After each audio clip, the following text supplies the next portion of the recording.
야고보서 강의 넷째 시간 하도록 하겠습니다. 우리가 지난 시간에 야고보서 1장 22절까지 성경 말씀을 이제 살펴봤습니다. 그래서 지난 시간에 특별히 두 종류의 시험이 있다. 긍정적인 의미로 하나님이 우리를 단련시켜서 더 좋은 것을 주시기 위해서, 그래서 결론적으로 우리 가운데 있는 좋은 것들을 드러내시기 위해서 하나님이 주신 그런 시험이 있고, 사람이 자기 자신의 욕심에 이끌려서 그래서 시험에 빠지는 그러한 시험이 있다, 이렇게 말씀을 드렸어요. 그래서 15절에 욕심이 잉태하면 죄를 낳고 죄가 완료되면 사망을 낳느니라, 이런 의미의 그 시험, 이런 의미의 시험에 우리가 들어가면 안 된다, 이렇게 이제 말씀을 드렸습니다. 그 이후에 22절 가서 보니까 오직 너희는 말씀을 행하는 자가 되고 듣기만 하여 너희 자신을 속이는 자가 되지 말라. 야고보서는 특별히 어떠한 교리를 가르쳐준 그런 책이 아니고 구원받은 이후에 우리 성도들이 어떻게 살아야 되는가, 실행의 문제를 우리에게 잘 가르쳐주는 그런 책이라고 이야기했습니다. 창세기부터 요한계시록을 훤히 뚫고 모든 그러한 그 지식을 안다고 하고, 특히 우리 이 침례교회에서는 성경을 문자 그대로 믿고, 그래서 그 안에 있는 말씀대로 모든 걸 쪼개서 잘 나눠서 본다 하는 그런 세대주의라고 하는 그와 같은 성경 해석을 취해요. 세대주의 성경 해석을 취하지 않으면 많은 경우 성경을 비유 해석으로 풀어야 되고, 그래서 문제가 풀리지 않습니다. 근데 이와 같은 그 세대주의 좋은 거지만, 이렇게 성경을 문자 그대로만 자꾸 보면서 실질적인 삶에서 열매가 나타나는 그와 같은 신앙 행위가 없으면, 여기 있는 그대로, 그렇죠? 22절에 말씀을 행하는 자가 돼야지, 듣고 읽고 거기서 그치는 그런 사람이 되면 그건 아무 유익이 없다, 지금 야고보가 우리에게 지금 이야기해주고 있습니다. 그런 사람은 어떤 사람이냐? 저와 여러분이 아침에 출근하려고 뭐 세수하고 이러고서 거울을 보잖아요. 그럼 거울 보면 뭔가 지금 잘못되어 있는 게 있는데 그 잘못된 걸 보고도 고치지 않는 사람이다, 이런 내용이 이제 23절부터 나오는 겁니다. 누구든지 말씀을 듣고 행하지 아니하는 자는 거울로 자기의 본래 얼굴을 들여다보는 사람과 같으니라. 그는 자기를 바라보고 자기 길로 가서 자기가 어떤 사람인지 즉시 잊어버린다. 그러니까 어떤 사람들은 열심히 하나님의 말씀을 읽고 성경을 쪼개고 뭘 한다고 이야기하는데, 실질적으로 그 성경이 우리에게 이야기하는 그 내용대로 살지 못한다는 거예요. 이렇게 되면 거울을 열심히 들여다보고 문제가 있는 걸 발견하고도 그걸 고치지 않는 그런 어리석은 사람과 같다. 그래서 거울의 목적은 우리에게 티가 있는 걸 보여주는 거예요.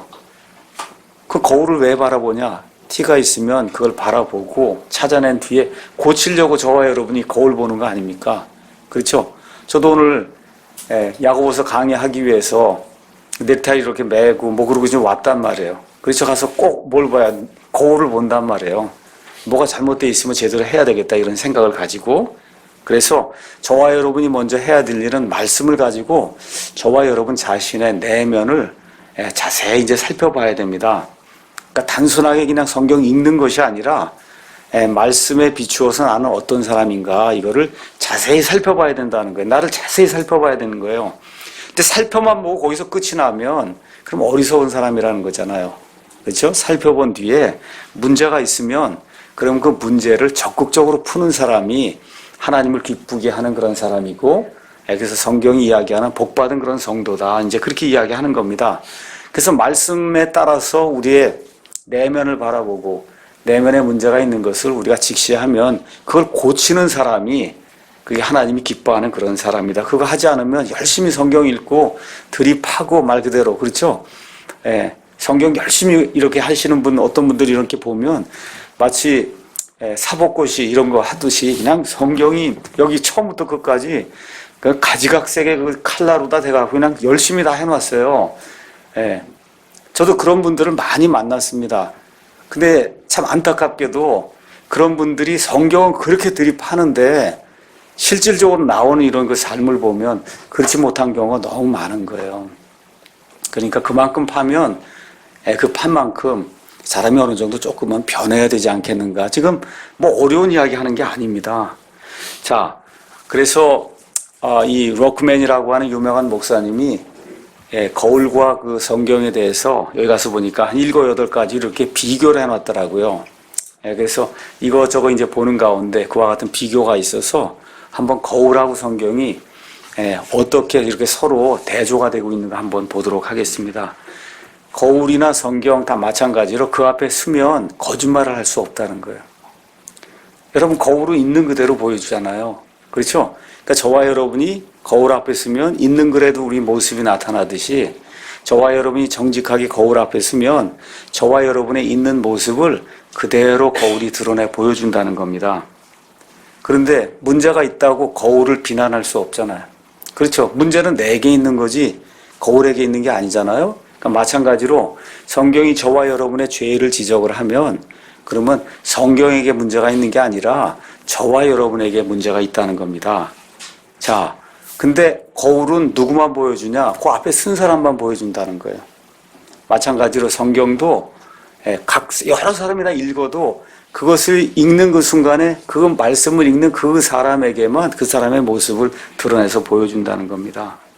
자, 또 어떻게 되느냐? 거울이 이렇게 휘거나 이렇게 깨지면 그러면 이미지가 다르게 보이잖아요. 우리 여기 송도 유원지 이런 데 가면 어떤 거울은 사람이 이렇게 길게 나타나고 어떤 거울은 이렇게 짧게 나타나고 여러 가지로 나타나잖아요. 마찬가지로 성경 말씀 이 역본이 달라지게 되면 하나님 말씀을 통해서 드러나는 저와 여러분의 모습도 달라진다는 거예요. 그러니까 거울이 온전한 거울이라야 저와 여러분의 모습을 온전하게 보여주듯이 성경 말씀도 온전한 성경책이라야 저와 여러분의 모습을 있는 그대로 보여준다. 그 다음에 또 하나는 가까이 가야 그래야 얼굴 모습이고 뭐가 잘 나타난다는 거예요. 또 거울이 지저분해졌다 하면 가서 잘 닦을 수도 있고 마찬가지로 저와 여러분의 참모습을 더 자세히 보기 위해서는 성경을 가까이 자주 대해야 된다는 겁니다. 그 다음에 또 하나 어두우면 거울이 안 보인다는 거예요. 그렇잖아요. 여기 새까맣게 돼 있으면 거울이 아무리 좋아도 안 보인다는 거예요. 그렇죠? 그리고 마찬가지로 저와 여러분이 죄 가운데 암흑 가운데 살게 되면 성경 말씀을 가져다 대도 안 보인다는 거예요. 우리 모습이. 그렇죠? 또 하나는 우리가 이제 태어난 이후에 이제 자라게 돼요. 그래서 아기로부터 시작해서 어른이 될 때까지 쭉 키가 자라는 그 모습을 가서 보면 거울이 보여준다는 거예요. 5살, 10살, 15살 그 모습을 보여주듯이 마찬가지로 성경도 1년 읽고 2년 읽고 3년 읽고 이렇게 읽으면서 사람이 성장하게 되면 그 성장한 사람의 그 모습을 그대로 우리에게 보여준다는 거예요. 또 하나 거울을 보니까 문제가 있어요. 근데 도망간다 그래서 그 문제가 해결되지 않는다는 겁니다. 마찬가지로 성경 말씀을 통해서 우리 자신을 보니까 우리 자신의 모습이 너무 추하단 말이에요. 너무 추하니까 도망가야 되겠다고 도망해봐야 그 문제가 풀리지 않는다는 겁니다.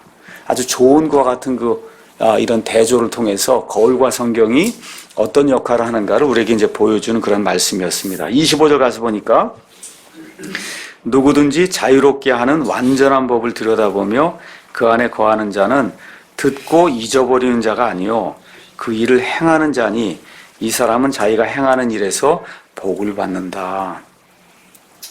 여러분 요거 그대로 두시고 갈라디아서 5장 1절 가서 한번 보시죠. 왼쪽으로 가시면 갈라디아서 5장 1절 거기 가서 보니까 그리스도께서 자유로 우리를 자유롭게 하셨으니 그러므로 그 자유 안에 굳게 서고 다시 속박의 몽해를 매지 말라.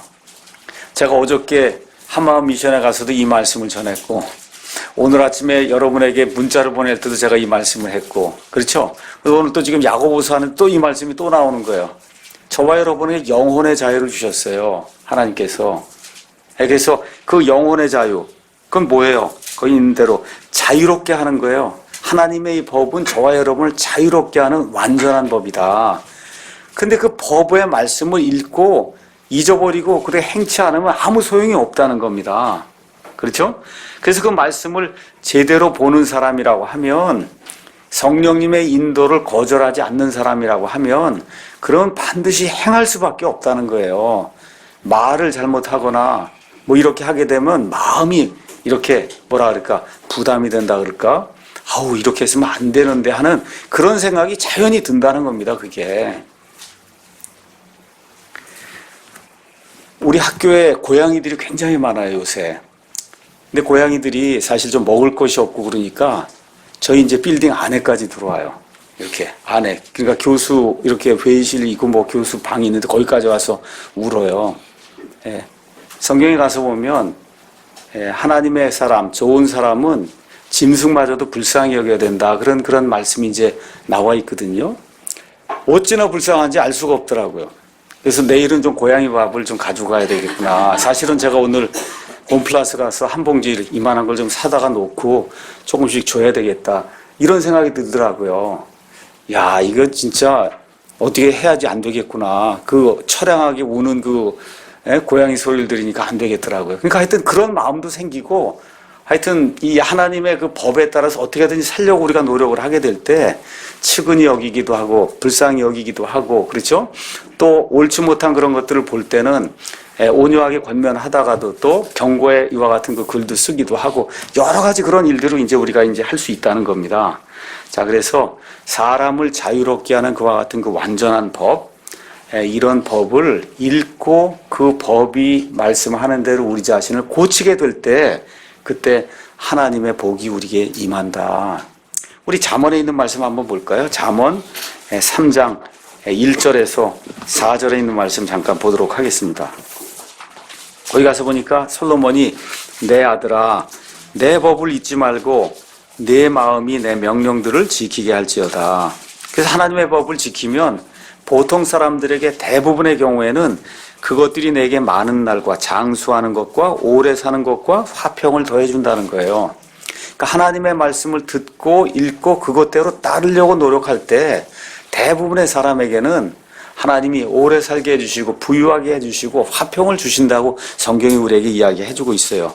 긍휼과 진리가 내게서 떠나지 말게 하고 그것들을 내 목에 매며 내 마음판에 기록을 해라. 뭐가 먼저 나와요? 긍휼이 먼저 나오는 거예요. 진리도 중요한데 진리 중요한 건 맞습니다. 긍휼을 다른 얘기를 하면 은혜예요.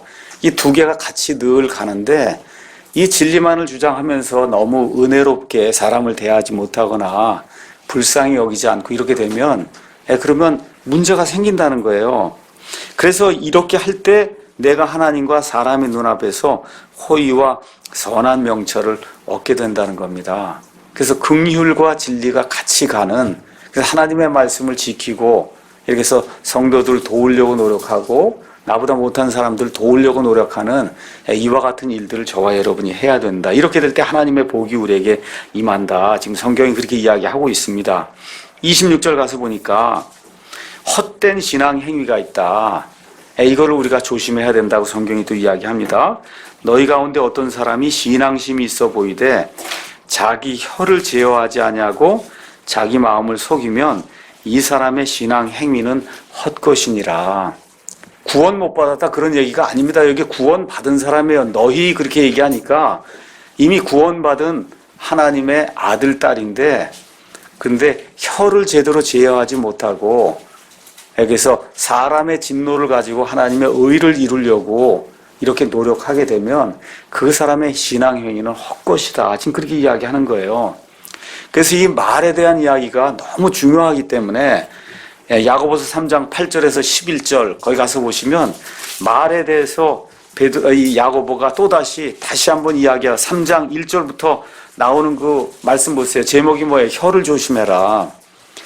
그러니까 실질적으로 우리 성도들의 그 믿음 생활에서 가장 중요한 부분 중에 하나가 말하는 것을 조심하라는 겁니다. 말하는 걸 조심해야 된다. 8절 가서 보니까 혀는 아무도 능히 길들이지 못하나니 그것은 다스릴 수 없는 악이요 죽이는 독으로 가득한 것이니라. 그것으로 우리가 하나님 곧 아버지를 찬송하며 교회 와서 열심히 찬송하고 예배 끝나자마자 그것으로 우리가 하나님의 모양대로 만들어진 사람들을 저주하는 이런 사례가 생겨서는 안 된다는 거죠. 그렇죠? 같은 입에서 찬송과 저주가 나오거니와 내 형제들아 이런 것들이 결코 그래서는 아니 된다. 샘이 어떻게 같은 곳에서 단물과 쓴물을 낼 수 있냐? 불가능하다는 거예요. 12절 그와 같이 어떤 샘도 짠물과 민물 둘 다를 낼 수는 없다. 지금 그렇게 이야기하고 있는 겁니다. 그러니까 사실 우리 크리스찬의 그 윤리관, 도덕관이라고 하는 것이 정말 세상 사람 어느 누가 가르쳐주는 것보다 이렇게 더 고상하고 그리고 높은 차원의 이와 같은 것들을 우리에게 이제 가르쳐 주는 거다. 이렇게 이제 생각을 하시고, 저도 마찬가지고, 우리 모든 교회 성도님들이 말에서 좀 조심을 하고, 특히 남을 실족하게 하는 그런 말은 안 해야 되겠구나. 이렇게 좀 노력을 많이 해야 될 것 같습니다. 그러면서 거기 26절 가서 보니까, 아무리 지식이 뛰어나도 안 된다. 지금 그렇게 얘기해요. 3장 13절에도 거기 가서 보니까, 어떻게 돼야 되냐. 너희 가운데 지식을 갖추고 지혜롭다고 주장하는 그런 사람이 있단 말이에요. 그럼 그런 사람은 어떤 사람이냐? 지혜의 온유함으로 선한 생활에서 나오는 자신의 행위를 보일지니라. 제가 지난 한 달 정도 계속해서 언행 이야기를 많이 하잖아요. 그렇죠? 예. 왜냐하면 우리 교회도 이제 8년째 들어가요. 이제 7년 맞추고 이제 8년째 들어가요. 지금까지 많은 교리적인 것들 이런 거 많이 제가 성경 말씀을 통해서 가르쳤습니다. 자, 이러는 가운데 지금 우리가 지금 야고보서 하고 있고 이렇게 하는 가운데 결국은 이제 우리가 성장하게 돼서 이제 7살, 8살이 돼가는 거예요. 그렇잖아요. 교회 이런 그 나이로 이제 돼서 이렇게 되면은 점점 성장하는 그런 모습, 그 성장하는 모습은 말과 행위가 예수님의 그 생명의 그와 같은 삶을 나타내야 된다는 거죠. 이제는 우리가 그럴 때가 됐다. 그렇잖아요. 많은 그와 같은 진리 이런 것들을 우리가 탐구를 했습니다. 이제는 그 탐구한 것에 걸맞게 우리의 삶이 하나님을 기쁘게 하고 사람들 기쁘게 하는 그런 삶이 돼야 되지 않는가. 자, 그 다음에 거기 26절 가서 보니까 자기 마음을 속이면 그 위선을 행하는 거예요.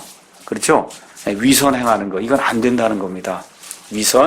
위선이라고 하는 건 겉과 속이 다른 거예요. 예수님이 이 땅에 오셨을 때 가장 많이 책망한 부류의 사람들이 누구냐? 위선자예요. 위선자. 겉과 속이 다른 사람. 바리새인, 서기관, 그 다음에 수제사장, 그 다음에 율법 박사, 그 다음에 사두개인, 뭔가 되겠다는 그런 종교인들의 특징이 뭐냐? 겉과 속이 다르다는 거예요. 그 뭐야? 자기 자신을 속이는 거거든요.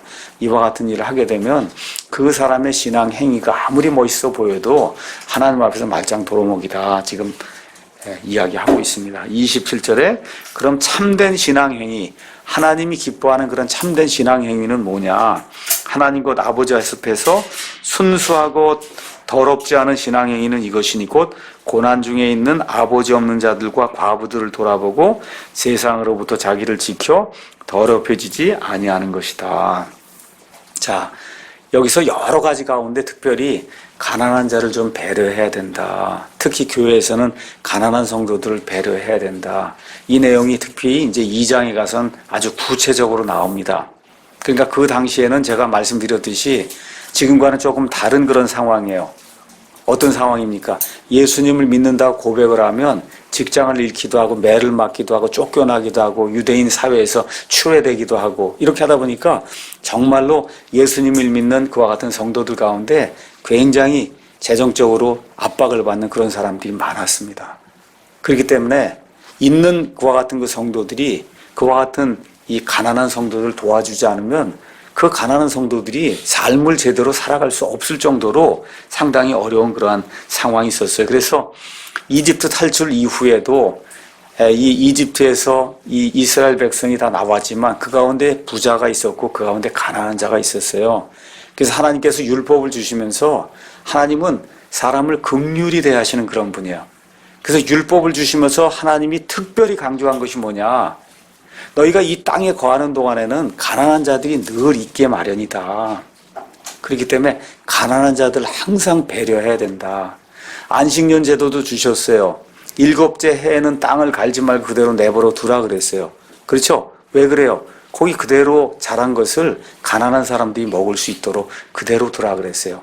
이삭을 줍다가도 가다 이삭이 떨어지면 그거 그대로 두라 그랬어요. 가난한 사람들이 와서 그 밭에 와서 흘린 그 이삭을 주워갈 수 있도록 그대로 두라. 그 유명한 이야기가 룻 이야기 아니에요. 그렇죠? 보아스와 룻 이야기가 그런 이야기예요. 그러니까 하나님께서 참새와 이와 같은 그 짐승들도 먹이시듯이 하나님의 형상으로 하나님이 직접 창조하신 그런 사람들 가운데 이렇게 어려움을 당하는 그런 사람들이 있으면 그러면 이 주변에 있는 그런 사람들, 특히 이 교회 시대 같으면 교회에 있는 성도들이 1차적으로 교회에 있는 그와 같은 이 어려움 당하는 그런 성도들을 도와야 된다.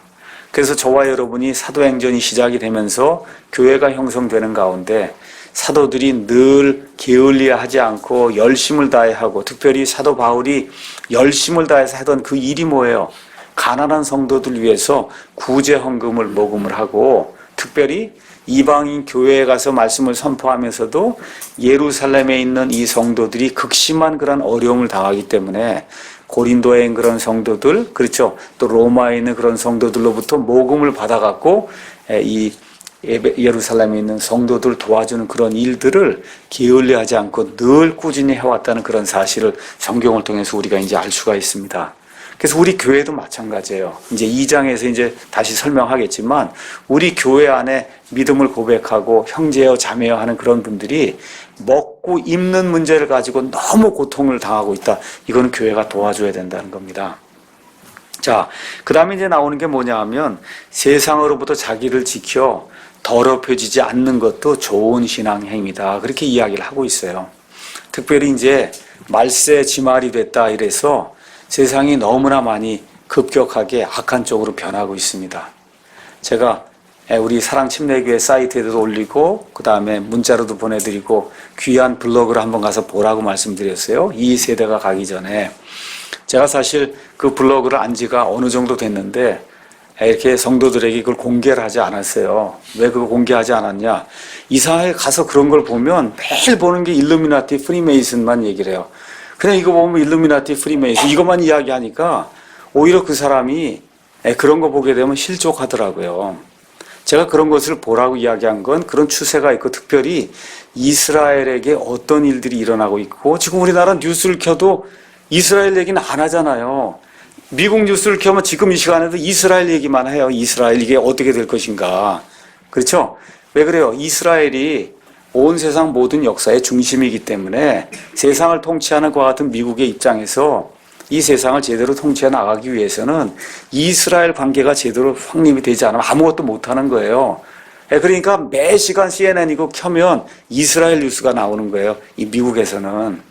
우리는 그런 것이 돼 있지 않으니까 그냥 다른 뉴스들만 계속 나오고 있는 이런 상황이니, 세상이 이스라엘을 이렇게 포위하고 하나님의 백성을 핍박하기 위해서 또 그러는 가운데 이스라엘 백성이 성전을 건축하기 위해서 어떤 일들을 하고 있고, 세상이 어떻게 급박하게 이렇게 변화하고 있구나, 이런 것들을 좀 이렇게 보도록 그래서 제가 이 사이트를 이제 알려드렸거든요. 그래서 그런 거 가서 보면 야, 정말 세상 제대로 잘 보고, 그리고 정말 우리 자신을 세상과 분리해서 정말 깨끗하게 이렇게 살아야 되겠구나 하는 그런 마음이 든단 말이에요.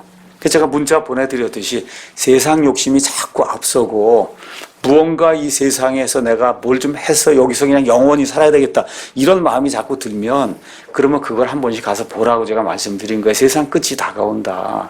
끝이 다가오잖아요. 그거 보면은. 그렇잖아요. 거기 나와 있는 그런 징조들이 정말 20년 전만 해도 상상도 못하던 그런 일들이에요. 그런 일들이 지금 우리 눈앞에서 이렇게 이루어지고 있는 것들을 보며, 야, 정말 세상과 분리해서 예수님 강림하실 때 깨끗한 그런 모습으로 서야 되겠구나, 이렇게 저와 여러분이 다짐을 하면 좋을 것 같습니다. 그래서 4장 4절 야고보서 가서 보니까 뭐라고 기록이 되어 있냐? 너희 간음하는 남자들과 간음하는 여자들아. 개혁성경은 간음하는 남자들은 뺐어요. 여자들만 간음하는 걸로 나왔어요. 이런 성경 보시면 안 돼요. 간음하는 남자들과 간음하는 여자들아, 그래야 공평하잖아요.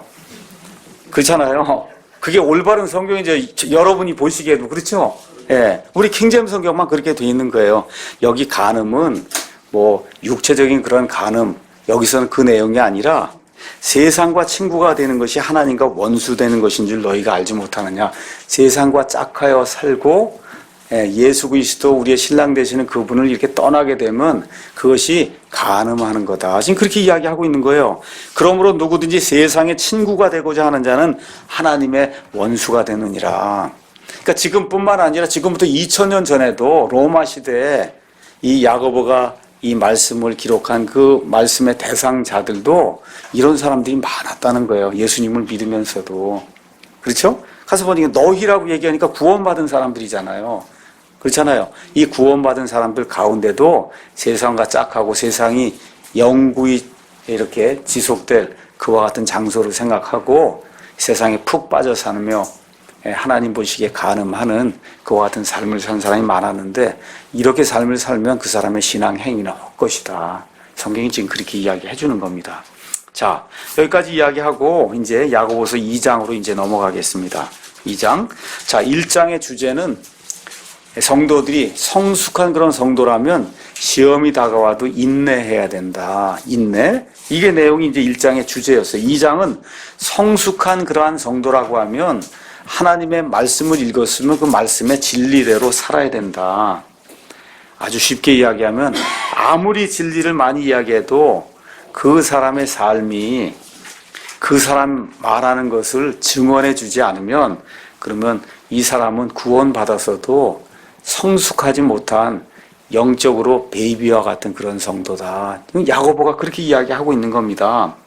교회도 마찬가지예요. 우리 교회 안에도 우리의 믿음과 약속해서 우리 교회가 지키고 우리 교회가 믿는 거 이런 것들이 있어서 웹사이트에도 다 올리고 우린 이걸 믿습니다 하고 왜 안 하는가를 하고 뭐 이게 다 열심히 이제 하는데 실질적으로 교회에 여기 가서 보면 새로운 사람이 올 때 그 교회 성도들이 그 새로운 사람을 대하는 태도를 보면 정말 그 교회 성도들이 성숙한 성도인가 아닌가를 알 수 있다는 거예요.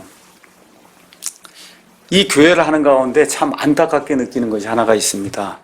그것은 뭐냐면 우리가 노력을 해서 어떻게 하든지 사람을 끌어들이려고 노력을 하지 않는데도 뭐 미디어를 통해서 누구 소개를 받고 뭐 어떻게 해서 여기 교회를 찾아오잖아요.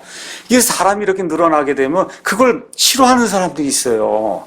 그거를. 이게 많이 늘어나면 섬겨야 되고 점심도 많이 해야 되고 뭐도 많이 해야 되고 일이 많다. 그렇죠? 그냥 100명 정도 되면 얼마나 좋으냐. 이 정도 하면 좋은데 왜 교회가 500명이 되냐. 예.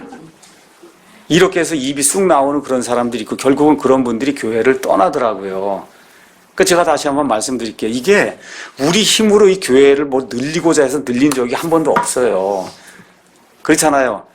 예, 속내에 있다가 이쪽으로 올 때도 예배당도 마찬가지고, 그렇죠? 성도들 숫자 늘어나는 것도 마찬가지로, 이게 그냥 자동으로 늘어나는 거지, 저와 여러분이 이걸 늘리기 위해서 그렇게 해본 적도 없고, 처음에 와서 뭐 이거 밥, 이렇게 만드는 그런 도구들을 만들 때도 맥시멈 한 350명 정도 오면 되는 그런 수준으로 이걸 다 만들어 놓고, 그러고 있는데 지금 500명 이렇게 해서 그 밥을 지금 해내고 있는 거예요.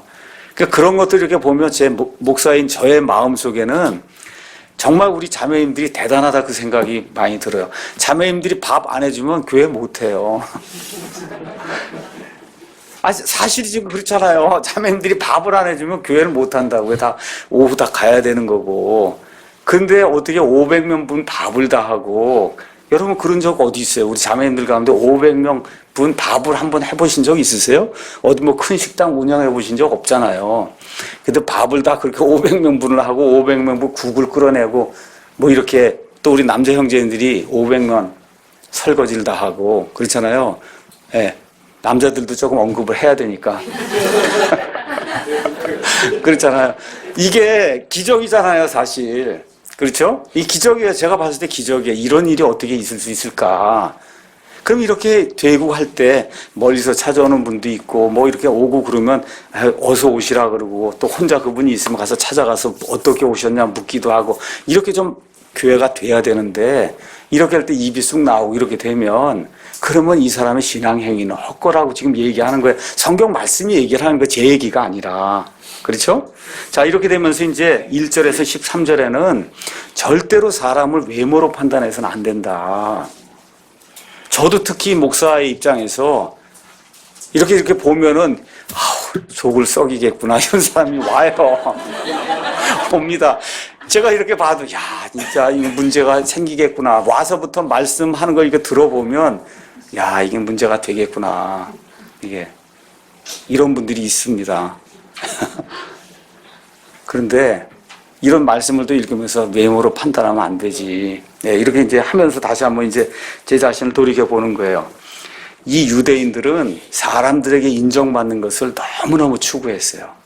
그러니까 누구를 구제해도 내가 했습니다 하고 시장에서 불어야 되고, 그렇죠? 기도해도 내가 오늘 기도했습니다. 금식했으면 금식했습니다. 그렇죠? 이거를 가서 그냥 자기 입으로 이렇게 불어야 그래야 남들이 인정을 해주고 그러니까 그걸 너무너무 좋아했어요.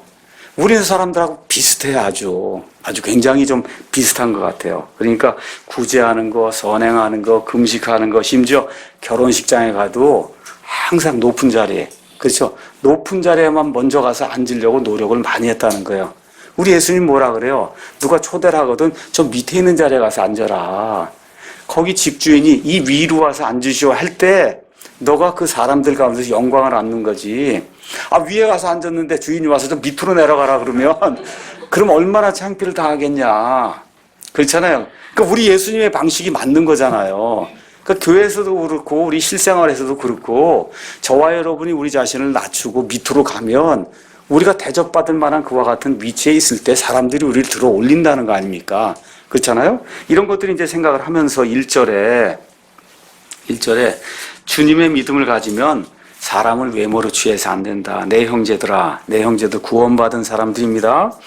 영광의 주님 곧 우리 주 예수 그리스도의 믿음을 가지고서 사람들의 외모를 중시하지 마라. 특히 교회에 새 성도들이 오게 될 때 기득권을 가진 그와 같은 그 형제 자매들이 말 그대로 그 사람이 꼼짝하지 못하도록 그렇게 만들면 안 된다는 거예요. 다행히 저는 지난 한 7년이 그렇게 지낸 동안에 감사한 거는 우리 교회는 별로 기득권이 없더라고요. 우리 교회 형제님들이 특히 우리 집사 형제님들 비롯해서 이렇게 리더십을 이렇게 행사하는 그런 분들이 이렇게 뭐라 그럴까 꽉 쥐고 그리고 내가 이것만 해야 되겠다 이렇게 생각을 하고 그렇게 하지 않아서 감사한 것 같아요. 그러니까 장벽에 이렇게 들어갈 수 있는 진입 장벽이 그러니까 뭐라 그럴까 조금 좀 성경의 지식이라는 측면에서 우리 교회가 조금 진입 장벽이 높을 수 있지만 그런 거 빼고 무슨 일을 하든지 누구라도 와서 할 수 있는 그와 같은 상태에 있지 않은가 이런 생각을 좀 해봅니다. 그래서 예수님은 이 세상에 오셨을 때 우리 예수님이 말씀해 주신 내용을 한마디로 이야기하면 나는 섬김을 받으러 온 게 아니라 섬기러 왔다. 그렇죠? 그래서 너희 중에 큰 자는 남을 섬기는 자가 돼야 된다. 마가복음 10장에서 예수님 이제 말씀하세요. 그러면서 우리가 예수님의 마음을 갖고 예수님의 믿음을 가졌으면 사람을 외모로 평가해서는 안 된다. 하나님은 사람의 내면을 보신다는 거예요. 누가복음 18장 가서 보시면 바리새인과 그 다음에 세리가 예루살렘 그 성전에 와서 기도하는 그런 모습이 나옵니다. 겉으로 보면 바리새인은 엄청나게 깨끗한 사람이에요. 모든 규칙을 잘 지키는 사람이에요. 그렇죠? 근데 가서 기도하는 내용 보면 다 고자질 하는 거예요. 저 사람 저렇게 못하고 저 사람 저렇게 못하고 나만 잘합니다. 이게 기도예요. 그렇잖아요? 근데 세리는 사람들이 봤을 때는 참 악한 사람이에요. 그럼에도 불구하고 하나님 앞에 섰을 때 하나님 보시기에 그 사람의 내면은 이 바리새인보다 훨씬 깨끗하고 겸손하고 낮았다는 거예요. 그래서 하나님 뭐라 그러세요? 이 세리가 바리새인보다 의롭다함을 받았다. 지금 그렇게 이야기하고 있는 겁니다. 그렇죠? 그래서 먼저 사람의 내면을 보시고 그 사람의 내면이 변화가 되면 그 다음에 외모를 하나님이 바꿔주신다. 그러니까 이 교회 안에도 어떤 뭐 형제들이 귀걸이도 차고 오고 뭐 다 이렇게 여러 가지 할 수 있어요. 오자마자 저 사람 왜 저럴까? 저도 그렇게 판단하는 경우도 있고 여러분 가운데도 그런 분들이 있을 수 있다고 믿어요. 근데 우리가 조금 좀 지켜보는 것이 좋지 않겠나. 그렇죠? 귀걸이를 했더라도 뭐 청바지를 뭐 이상하게 입고 왔더라도 이 사람의 내면이 바뀌면 그러면 외모는 조금 있으면 금방 바뀐단 말이죠. 그렇잖아요? 그런 차원에서 우리가 조금 좀 기다려주는 것이 좋지 않겠는가.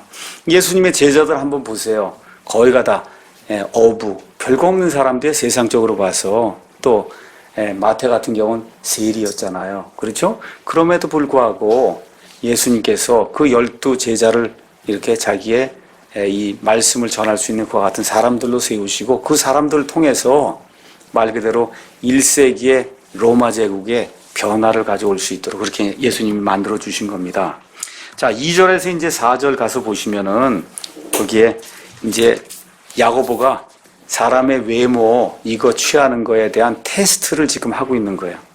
만일 너희 집회에 금반지를 끼고 아름다운 옷을 입은 사람이 오고 만일 그렇게 하니까 지금 가정을 하는 거예요. 그렇죠? 그 다음에 또 허름한 옷을 입은 가난한 사람이 들어올 때 너희가 화려한 옷을 입은 자에게 관심을 기울이며 그에게 이르되 여기 좋은 자리에 앉으소서 하고 또 그 가난한 자에게 이르되 거기 서 있든지 여기 내 발받침 밑에 있으라 하면 너희가 너희끼리 차별하며 악한 생각으로 판단한 자가 되는 게 아니냐. 그래서 교회 안에서는 사람의 옷차림을 가지고 특히 가난한 사람, 또 경제적으로 어렵고 이와 같이 뭐 영적으로 피폐한 그런 사람들, 저와 여러분이 멸시하면 안 된다. 이런 것이 여기 야고보서에도 기록이 되어 있고, 저와 여러분이 고린도전서 가서 읽어보시면 고린도전서 11장 20에서 22절 고린도 교회에 그 당시에는 주의 만찬을 행하고 그 이후에 음식을 싸운 것으로 애찬을 했어요. 애찬. 그래서 거기는 교회 성도들이 다 싸우는데 가난한 사람 많이 못 싸우잖아요. 그러니까 어느 면에서 가난한 성도들은 그때나 가야 좋은 음식을 한번 맛볼 수 있는 그런 계기인데, 이 부자 형제들이 음식을 싸갖고 와서는 자기들끼리 먼저 다 먹어버리니까 가난한 성도들이 얼마나 마음이 아팠겠어요. 그렇죠? 그렇게 되니까 사도 바울이 이건 교회가 아니다. 그렇잖아요. 너희가 하나님을 이렇게 멸시해도 되는 거냐. 이렇게 이야기하면서 책망하는 그런 내용이 그 안에 기록이 되어 있습니다. 그래서 이런 문제를 저와 여러분이 해결하기 위해서는 하나님의 눈으로 사람을 봐야 된다. 하나님의 눈으로 사람을 보는 것은 어디에 기록이 되어 있냐.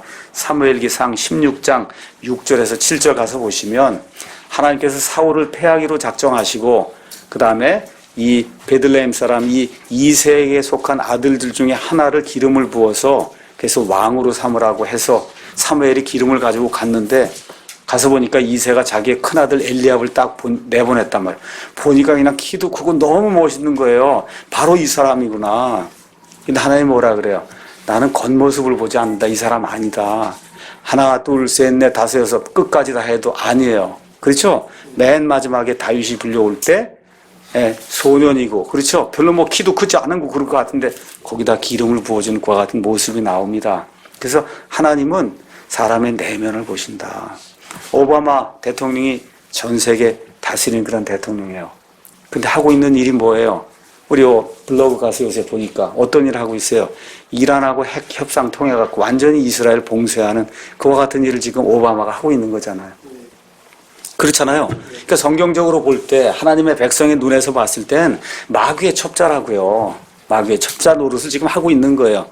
그래서 출신도 이슬람이고 그렇잖아요. 지금 하고 있는 일도 이슬람을 도와주는 그런 일들을 하면서 세상이 그렇게 지금 변화가 되고 있는 거다. 그래서 오바마가 세계를 다스리는 미국의 대통령이라 해도 하나님의 눈에서 보면 요렇게 작은 저와 여러분보다도 못한 그런 악한 존재라고 하나님의 눈에 보인다는 겁니다. 이런 것들 저와 여러분이 기억하면서 그런 거 부러워할 필요가 전혀 없다. 5절 가서 보니까 내 사랑하는 형제들아 귀를 기울이라. 하나님께서 이 세상에 가난한 자들을 택하사 믿음에 부유하게 하시고 또 자신을 사랑하는 자들에게 약속하신 왕국의 상속자들로 삼지 아니하였느냐. 이런 거 읽으면서 또 부자 되면 안 되는가 보다 이렇게 생각하시면 안 됩니다. 여기 지금 나와 있는 것은 대개 그렇다는 거예요. 대개 어떤 사람이 예수님 믿으세요? 내게 부족함이 있다고 느끼고 그렇죠? 참 정말 하나님의 은혜가 없이는 안 되겠다고 느끼는 사람만이 하나님을 믿게 돼 있는 거예요. 빌 게이츠쯤 되고 그러면 하나님 믿을 가능성이 거의 없습니다. 그렇잖아요. 그러니까 그걸 너무 좋아할 필요 없다는 거예요. 지금 그 의미가. 그러니까 저와 여러분 가운데 어떤 사람이 주로 하나님을 믿냐?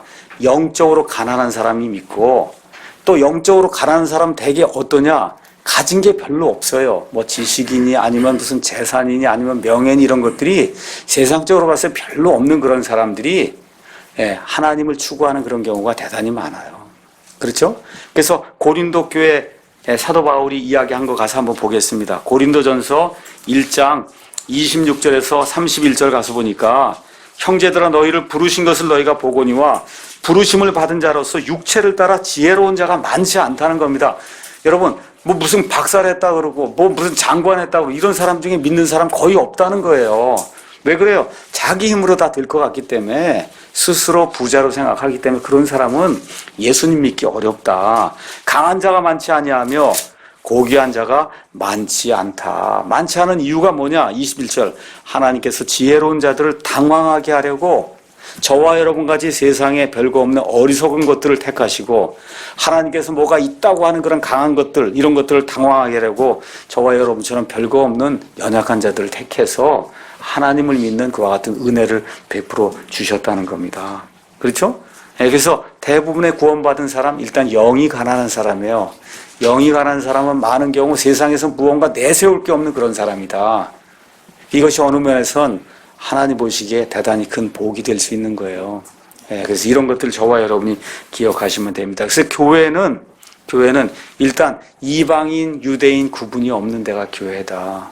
이해하시죠? 교회 안으로 들어와서 예수 그리스도의 몸에 속하게 되면 할례를 받았느냐 할례를 받지 않았느냐, 피부색이 검으냐 하얗냐 노라냐, 그렇죠? 키가 크냐, 이런 거 소용이 없다는 거예요. 그런 거 아무 문제가 없다는 겁니다, 교회 안에. 둘째는 사회적 신분의 구분이 없어진다는 거예요. 그러니까 종과 그 다음에 주인이 있어도 교회 안에서는 형제라는 거예요. 또 그렇다 그래서 종이 주인에게 대들라 그런 얘기를 하는 게 아니라 하나님 보시기에 그 신분상으로는 둘 다가 다 형제다. 그렇게 지금 성경이 우리에게 이야기해주고 있는 겁니다. 자, 이렇게 이야기를 한 다음에 6절, 7절 가서 보니까 하나님이 이와 같이 영적으로 또 육신적으로 가난한 그런 사람들을 택하시고 그들에게 은혜를 베풀어 주셔서 하나님의 아들, 딸로 삼으셨는데, 그러나 또 그러나가 나오는 거예요. 너희는 가난한 자들을 업신여겼도다. 부자들은 너희를 학대하고 재판석 앞으로 너희를 끌고 가지 아니하느냐. 그들은 너희를 부를 때 쓰는 그 존귀한 이름, 그게 뭐야? 그리스도인. 그렇잖아요. 저와 여러분 그리스도인 할 때 그 안에 뭐가 들어있어요? 그리스도가 들어있잖아요. 그 존귀한 이름 그리스도인이라고 하는 그 존귀한 이름을 멸시한단 말이에요. 크리스티아누스하고 그렇게 불리면 그 당시에 그게 수치의 대상이었어요. 라틴 말로 크리스티아누스 불리면, 지금 우리가 나는 그리스도인입니다 이렇게 우리가 자랑스럽게 얘기하는데, 그 당시에는 이 그리스도가 들어가 있는 그런 말로 저와 여러분이 호칭을 받을 때는 수치의 대상이었단 말이에요. 저거 쫓겨난 사람, 직업도 없는 사람, 그렇죠? 이런 방식의 사람으로 불렸다는 겁니다. 그렇죠? 그 존귀한 이름을 부자들이 다 모독하지 않느냐. 그렇죠?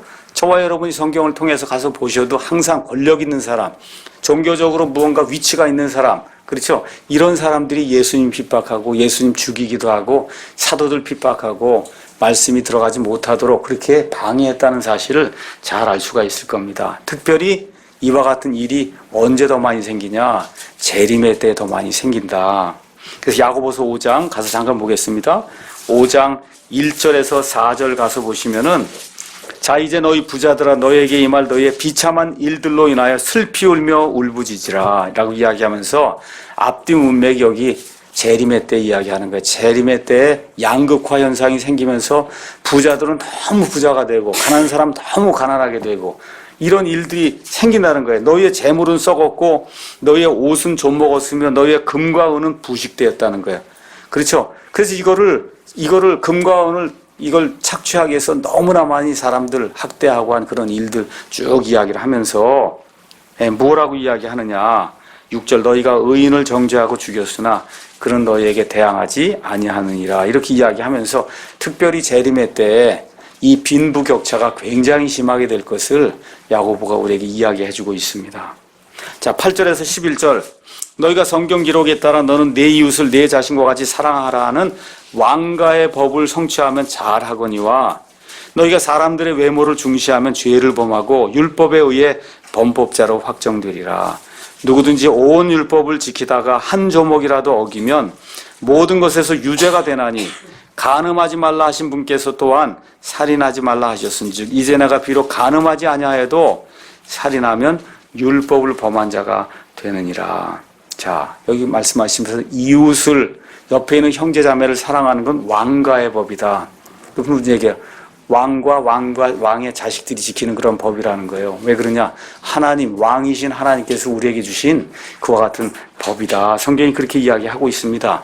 그래서 여기 나와 있는 말씀, 내 이웃을 내 몸과 같이 사랑하라. 이거 레위기 19장 18절에 이제 나와 있는 그런 말씀이거든요. 그래서 10가지 명령을 하나님 우리에게 주셨어요. 그 중에 앞에 4개는 하나님을 사랑하는 거고, 그 다음에 뒤에 6개는 사람을 사랑하는 거예요. 그래서 우리 예수님이 어떤 사람이 와서 율법에서 가장 큰 명령이 뭐냐? 그랬더니 뭐라 그래요, 예수님께서? 주 내 하나님을 마음을 다해서 사랑하는 게 그게 가장 큰 거고, 그 다음은 내 이웃을 내 몸과 같이 사랑하는 거, 그게 둘째로 큰 명령이다. 그러니까 이 세상에 율법이 이렇게 많이 있는데 그 율법을 2개로 나누면 하나는 하나님 사랑. 근데 지금 하나님 사랑한다고 믿음으로 구원 받았잖아요. 그럼 둘째는 어떻게 돼요? 옆에 있는 이웃을 사랑해야 된다고 지금 야고보가 다시 한번 이야기하고 있는 겁니다. 이건 야고보만 이야기하는 것이 아니라 로마서 13장 8절에서 14절 가서 보시면 사도 바울이 이 말씀을 십계명에 나와 있는 이 모든 말씀을 정확하게 다시 인용을 하면서 이 사람들에 관련된 그 6가지 명령이 있는데 그거를 간략하게 한마디로 요약하면 내 이웃을 내 자신과 같이 사랑하라는 거다. 그 말씀에 다 들어있다. 바울이 우리에게 그렇게 이야기해주고 있어요. 그러면서 외모를 중시하고 이러는 가운데 가난한 사람을 학대하는 것은 그것은 율법을 범하는 거다. 저는 간음하지 않았습니다. 살인하지 않았습니다. 거짓말하지 않았습니다. 해도 사람의 외모를 취하고 가난한 사람을 불쌍히 여기지 않으면 그것 자체가 율법을 범한 거라고 그렇게 지금 이야기해요. 그렇죠? 그 중요한 그런 말씀입니다. 자, 12절 13절 가서 보니까 너희는 자유의 법에 의해 심판받을 자들처럼 말하고 행하라. 긍휼을 베푸지 않은 자는 긍휼 없는 심판을 받으리라. 긍휼은 심판을 이기고 기뻐하느니라. 그래서 항상 사람들을 불쌍히 여기는 그런 심정을 가지고 교회 생활을 해야 된다. 자, 이 내용은 뭐냐?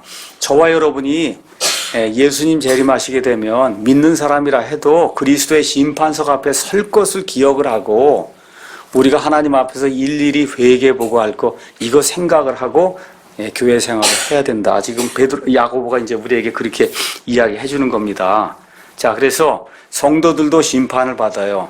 죄에 대해서는 심판받지 않습니다. 우리 예수님께서 우리를 위해서 죄가 되셔서 말 그대로 우리의 모든 죄들을 다 제거해 주셨기 때문에 죄 때문에 심판을 받지는 않아요. 근데 뭐에 대해서 심판을 받냐? 구원받은 이후에 우리가 받아야 될 그 보상이 있어요. 그 보상에 대해서는 우리가 구원받은 이후에 행한 그 행위 이거에 따라 심판을 받는다고 고린도후서 5장 9절에서 10절 이야기합니다. 구체적으로 어떤 걸로 심판받냐? 마태복음 12장 34절에 37절 가서 보니까 쓸데없는 말 했으면 그 쓸데없는 말에 대해서 예수님께 심판을 받는다.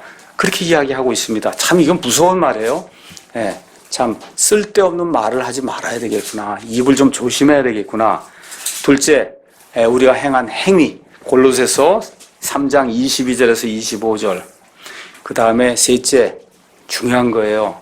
아무리 내가 큰 일을 많이 하고 성경의 지식이 많이 크고 해도 태도와 동기가 바르지 않으면 그러면 그 일에 대해서 저와 여러분이 회개보고 해야 된다는 거예요.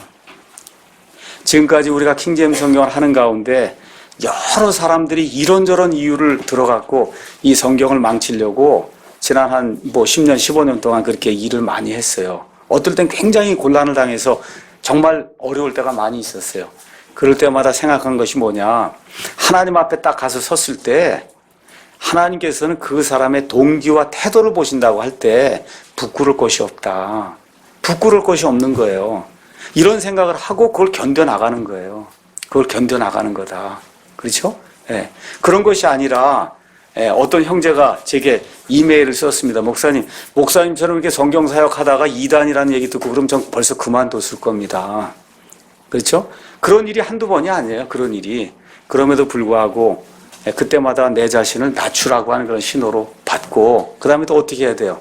하나님께서 이 사람의 태도와 동기 이것을 하나님이 가려주실 때가 있기 때문에 그때까지 참고 나아가야 된다. 이런 생각으로 우리가 버티고 있는 거예요. 우리 교회도 마찬가지고 다 그런 겁니다. 그래서 저와 여러분이 이 세상 사는 가운데 성도들끼리 다툼도 있을 수 있고 하여튼 부부 생활하는 가운데도 다툼이 있을 수 있고 부모 자식 간에도 있고 동기 간에도 있고 다 있을 거예요. 없는 사람 없습니다. 근데 저와 여러분이 꼭 기억해야 될 것은 하나님 앞에 섰을 때 사람이 아니라 하나님 눈에서 봤을 때 내 마음의 동기와 태도가 하나님이 정죄하지 않으실 그런 동기와 태도인가. 이것만 저와 여러분이 꼭 기억하자는 거예요. 이것만 기억을 하자. 우리가 교회를 하면서 서로 싸울 일이 있거나 이렇게 될 때 다툴 일이 있거나 이렇게 될 때 그것만 한번 좀 기억을 해보자는 말이에요. 이걸 가지고 할 때 이게 동기와 태도가 어떤 동기와 태도인가. 하나님 눈으로 볼 때 이걸 잘 생각해야 되는 겁니다. 자, 예수님은 세리와 창녀들 이 사람들과 함께 지내고 세리와 창녀들의 친구라고 불리며 이 사람들 때문에 많은 비난을 받았습니다. 왜 그러냐? 예수님이 그 사람들의 내면을 봤기 때문에. 그렇잖아요. 얼마나 어려우면 저런 일을 하고 살까? 그렇죠? 그 사람들의 그 마음 속에 들어있는 그와 같은 우리식으로 얘기하면 한을 보신 거예요. 예. 그렇게 하고 내가 하나님 앞에 바르게 살아야 되겠는데 이 사회 시스템이 안 돼서 어렵습니다. 그래서 내가 지금 세리를 하고 있고 그래서 내가 창녀를 하고 있습니다. 하나님 내게 기회를 주시고 용서해 주시면 하나님 뜻대로 살겠습니다. 이런 마음을 예수님이 보시게 될 때 그들의 친구로 살았다고 성경이 이야기하고 있어요. 다시 한번 말씀드리지만 예수님이 죄를 용인하신 게 아니에요. 그 사람들의 내면을 볼 때 그 사람들이 회개하려고 하는 그런 마음이 있음을 보시고 거기 있는 것처럼 긍휼을 베푸셨다는 거예요. 긍휼을 베풀었다. 그래서 죄를 처리해도 긍휼히 여기는 그런 심정으로 저와 여러분이 죄를 처리해야 되고 특별히 아이들 관계를 부모 자식 간의 그런 관계에서 아이들 잘못되고 하는 이런 거 처리할 때도 긍휼히 여기는 그런 심정으로 목사 같으면 성도들을 이렇게 어떨 땐 판단해야 되고 야단을 쳐야 되고 할 때가 있어요. 이렇게 될 때도 긍휼히 여기는 그런 심정으로 그렇게 교회 일을 처리해야 된다.